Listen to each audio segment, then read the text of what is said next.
Hello guys, today I'm going to show you how you can transfer larger files using Google Drive in Gmail. When you normally send a file through Gmail, the maximum attachment size is 25 MB. Now I'm going to show you how you can send file larger than that using Google Drive. First of all, what you need to do is open Gmail and then click on Compose. That will bring up this box. Here you can see the icon for Google Drive and click on it. That will then open this window.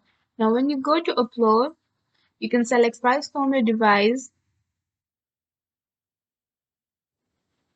Now I'm going to select this file that is about 299 MB. Here it says because you selected more than 25 MB to attach to this email, the selected attachment will be shared via a drive link, which is completely fine. Now just click on upload and your file will get uploaded.